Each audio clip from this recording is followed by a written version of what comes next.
هغه بوټان چې له یوې روزنیزې دورې وروسته د امنیت خوندي کېدو په ډګر کې د چمتووالي د اعلان لپاره پر ځمکه وهل کېږي. اسلامي امارت هیواد خلکو ته خدمتګار یم. د پولیسو اکاډمۍ د 891 تنو تازه فارغ شوو سرتیرو د فراغت مراسم د اسلامي امارت د لوړپوړو چارواکو په حضور کې په کابل کې ترسره کړل. د کورنیو چارو محترم وزیر الحاج خلیفه سراج الدین په دې مراسمو کې د کورنیو چارو وزیر خلیفه سراج الدین حقانی وویل د اسلامي امارت رهبر او د حکومت نور مسؤلین د هیواد د وسنیو ننګونو د حل لپاره د معقولو لارو په لټه کې دي او هڅه کوي د خلکو اندېښنو ته د پای ټکی کېږدي.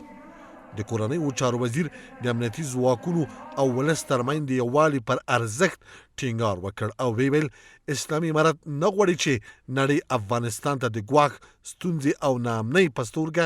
وګوري. د مشکل د حل کولو لپاره د موږ جناب مشر علي قدر امیر مین صاحب حفظه الله تعالی او رئیس الوزراء صاحب حفظه الله تعالی او مشرانو د ته متوجه دي چې اوسنۍ ستونزې چې کومې جوړې شوې دي د هغې ستونزې لپاره یو معقول حل یو تګلاره یو طریقه داسې جوړه شي چې موږ د دنیا سره په آینده په داسې یوه غلط فهمۍ کې ونه لویږو چې افغانستان د خلکو دپاره په نظر کې یو د تهدید او د بې امنیتۍ او د ستونزې په نظر بیا ورته وګوري. نوموړي د خپلو خبرو په بله برخه کې زیاته کړه چې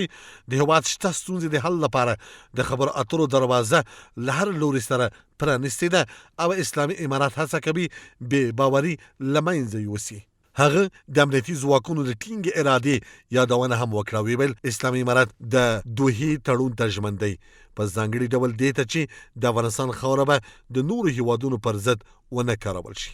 امریکا او جامعه ناټو خبره تم کېنستل هلته چې کوم تعهد مو وکړو کوم توافق مو وکړو په دې باندې چې آینده دپاره به افغانستان د چا دپاره تهدید نه وي په د خپله ژمنه وعده باندې به موږ کوشش کوو چې د خپله ژمنه وعده موږ په عمل کې راولو.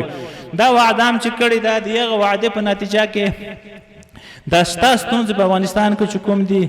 دغه دپاره د خبرې دروازې بند نه دي. موږ په دې لګیا یو چې په یو معقوله طریقه باندې دغه بې اعتمادي غلط فهمي چې هر چا سره وي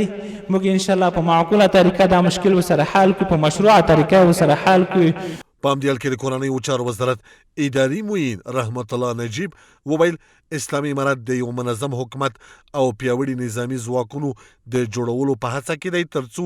د سیاست، اقتصاد او امنیت په ډګرونو کې بېساری ووسي. نو مطمئن اوسئ